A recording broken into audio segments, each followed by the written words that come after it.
What is up everybody, Scratch here, welcome to another Raid Shadow Legends video. An amazing day outside and we have an amazing 10x starting tomorrow as well guys. So definitely whenever you guys hear me talking about counterattack champions, I'm always saying you guys better wish to get that specific champion, right? We're gonna cover that in a second as well.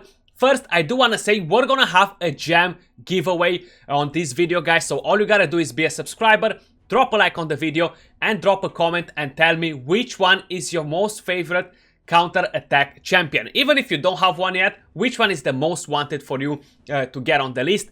Let me know in the comments down below and we're gonna have 10 winners that will get 540 gems.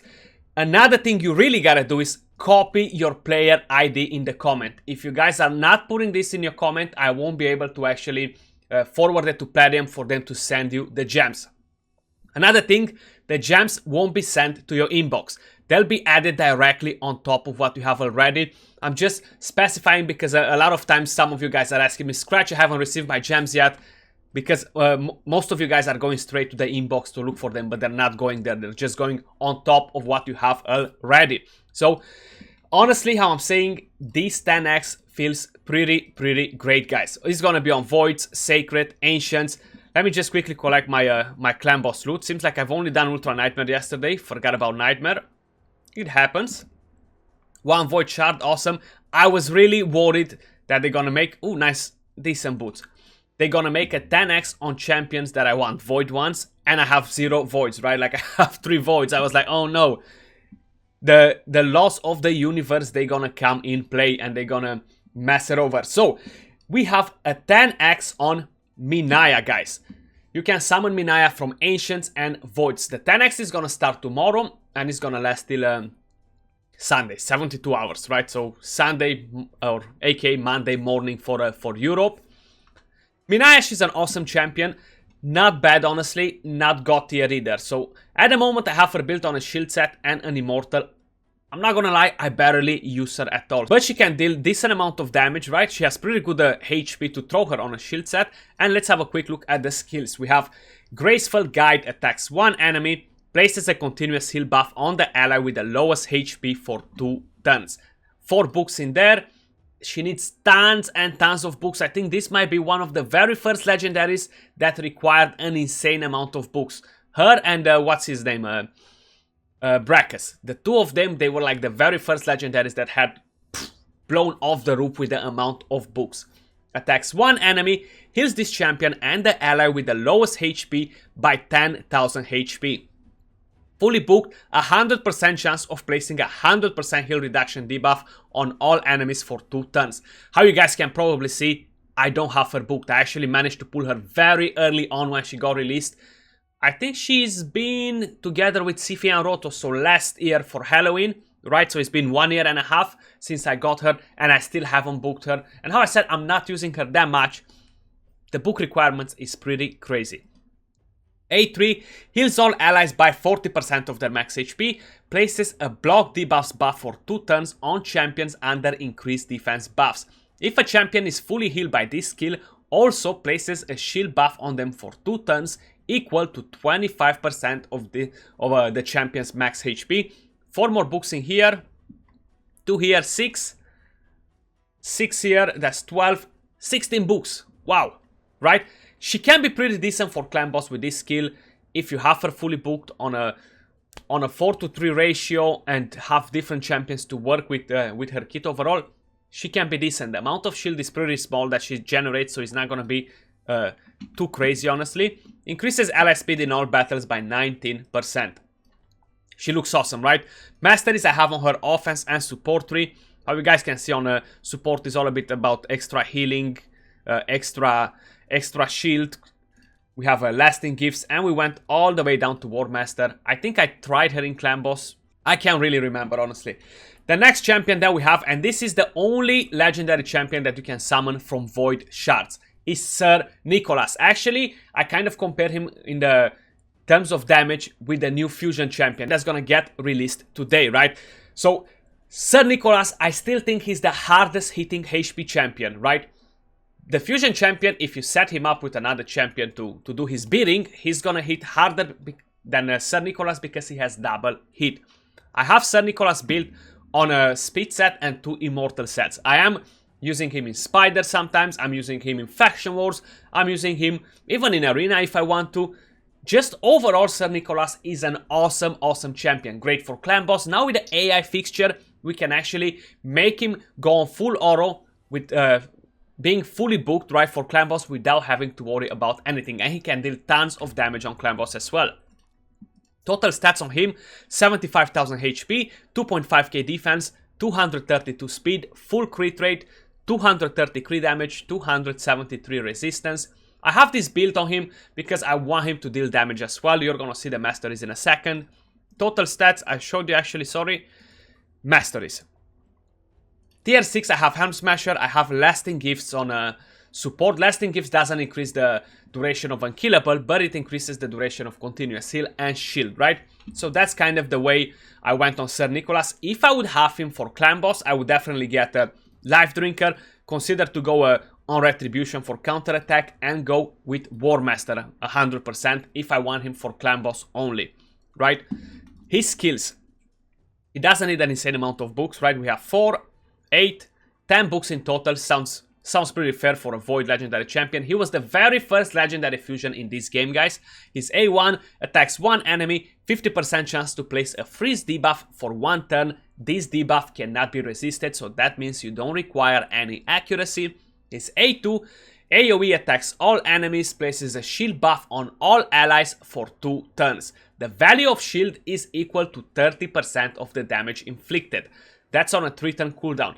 We all know how hard this skill can hit and what a huge shield he can generate, right? Even in Spider, even on dungeons, the shield is absolutely insane if you have him built to deal damage, okay? So you need crit rate, crit damage, HP for him to actually make damage. Those are kind of like the main stats you want to focus for Sir Nicolas.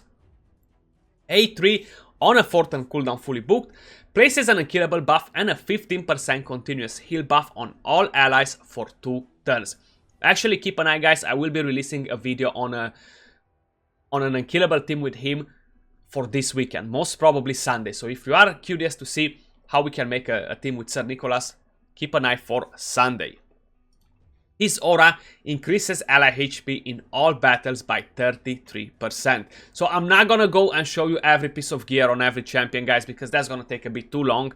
If you have any questions, feel free to drop them in the comments, and I'll try my best to answer to every single one of them. The next champion we have on the 10X, and is a legendary champion, awesome champion, definitely one of my favorite champions, is Alton. Now, for whoever has a Brago, an Iron Brago already, they're very, very similar, right? So I feel like kind of both of them, they're doing their job properly. They're kind of equal, honestly, in terms of defense up, attack down, damage for clan boss. So I really find them pretty equal. It's kind of like Brago might be a little bit higher than Alton, but honestly, not by a huge difference, right? So we have Alton. I have him built on a Toxic set and a Broken set. The reason I have a Toxic set for him is that's how he used to be part on my old Clan Boss team. I'm not using him in Clan Boss at the moment, only in Faction Wars, right? So he deals tons of damage. I want him in my Faction War team, and I want to have a Toxic set to kill that boss faster on stage 21. Total stats, 37,000 HP, 1.7k attack, 4.6k defense, 214 speed, full crit rate, 253 crit damage, 240 accuracy. Why you focus on this champion is defense, crit rate, crit damage, speed, accuracy. These are the main stats you're looking to get on this champion, right? Masteries, we have offense and defense 3. Of course, I have a Retribution, I have a Deterrence, and tier 6, I have War Master. Deal more damage from War Master, get counterattacks from the defense 3, get a bit of damage reduction from a Blast Proof. That's my Alton, guys. Let's have a quick look at the skills and book requirements. He used to be pretty bad as a champion before he got a buff, right? I think the buff included his aura and changed a couple of other things in his kit overall. But we have 5 books here. 4, that's 9. 9 books to book Alton, guys. Now that's what I'm talking about. Legendary champions book requirements.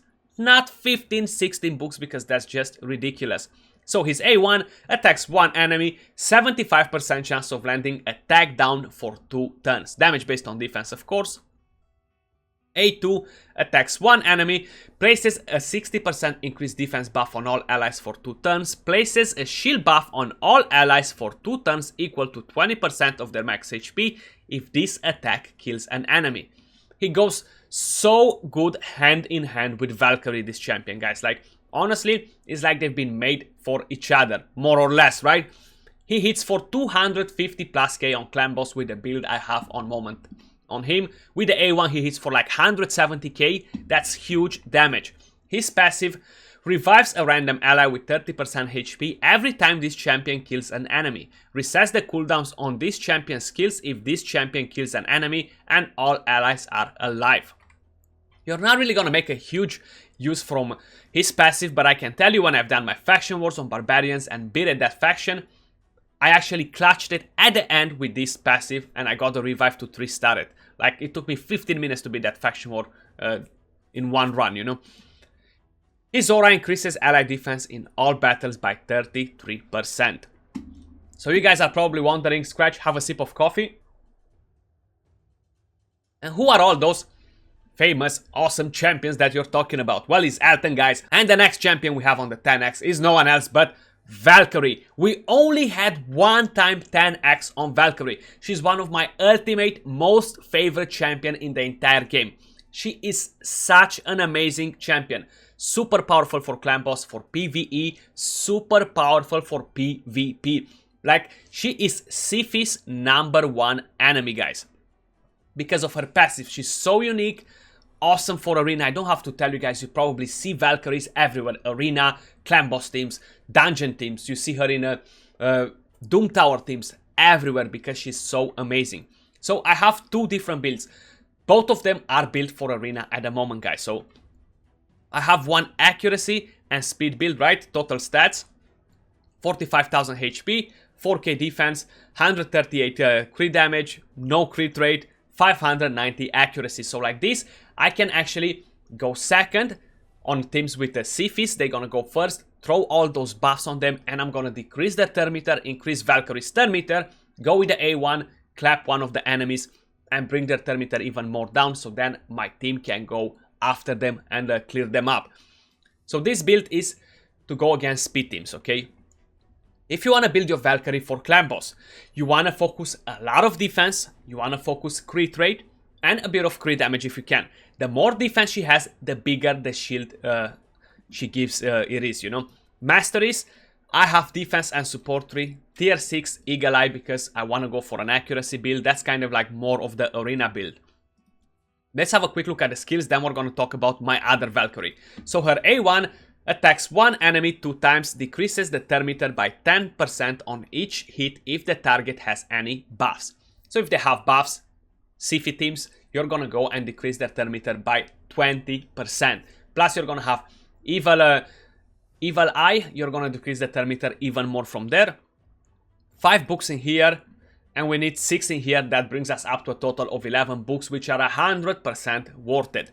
3-turn cooldown, the best counterattack skill in the entire game. Attacks all enemies, places a shield buff on all allies for 3 turns, and a counterattack buff on all allies for 2 turns. The value of shield and damage inflicted are proportional to this champion's defense.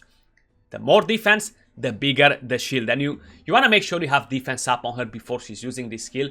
And she's gonna be just awesome. Her passive, Jealousy.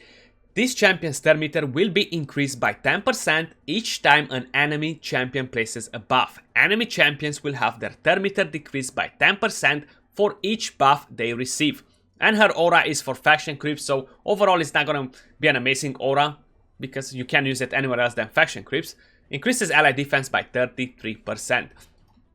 That's Valkyrie right here, guys. She looks gorgeous. She has a very powerful kit and very unique kit overall. The other Valkyrie, probably you guys might be like, why? Savage Valkyrie, guys. She can actually deal tons and tons of damage.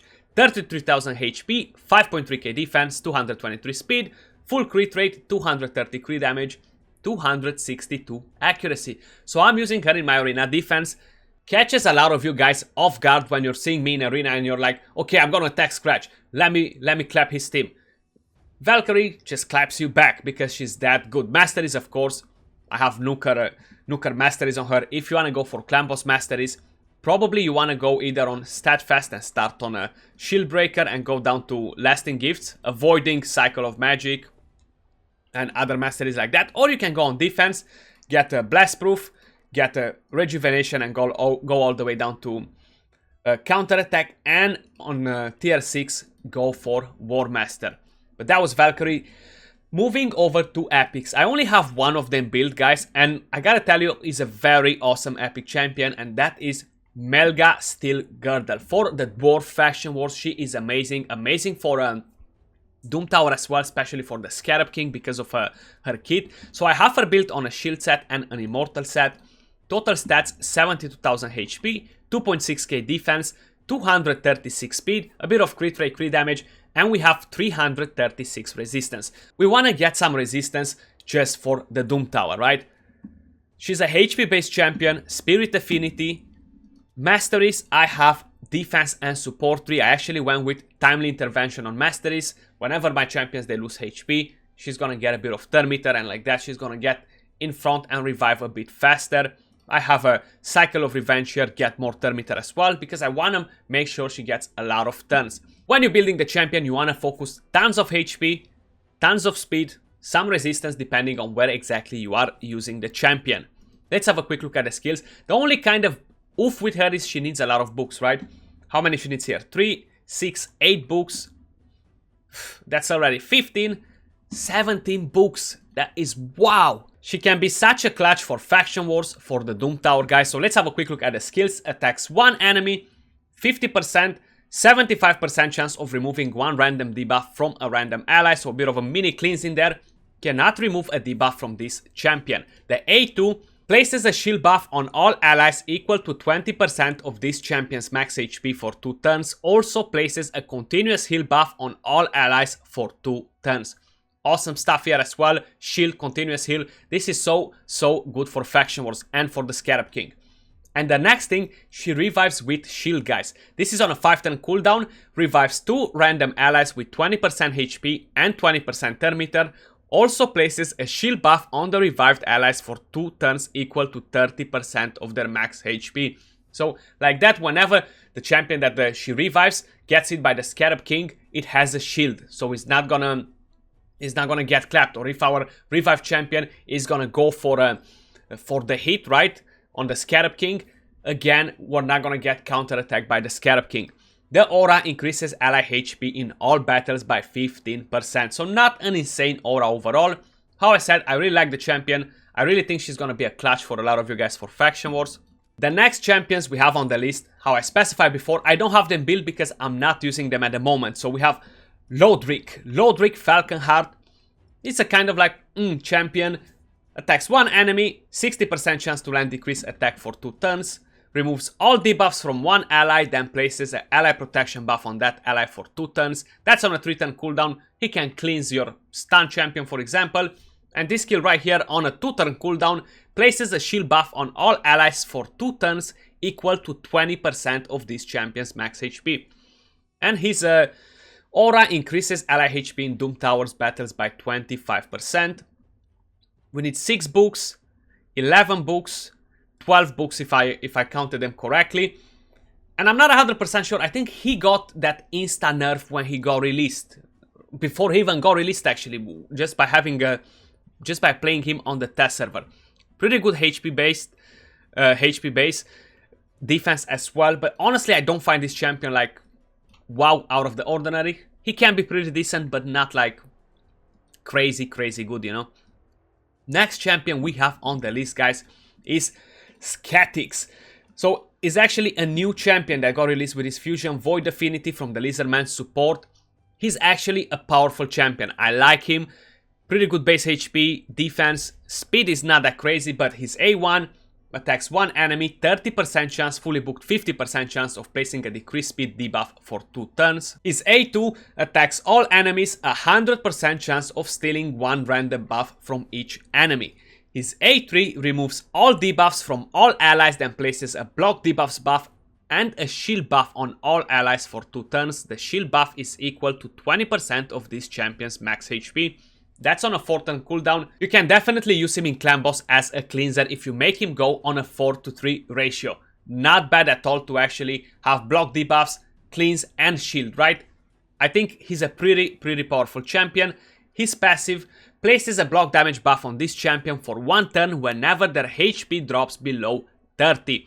And we have his aura increases ally resistance in all battles by 40%. He can be used for arena guys as a cleanser against freeze champions, against hegemons if you build him on immunity, against the Chimars as well. He can be a pretty good champion overall.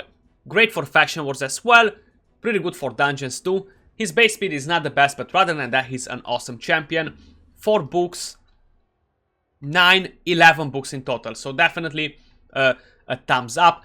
The next champion is no one else but Burangiri. He's actually the last champion that we have in this 10x, guys. Defense based from the Shadow King. He looks pretty cool, right? I love this blue hair or whatever comes around him. Looks like a hair or something.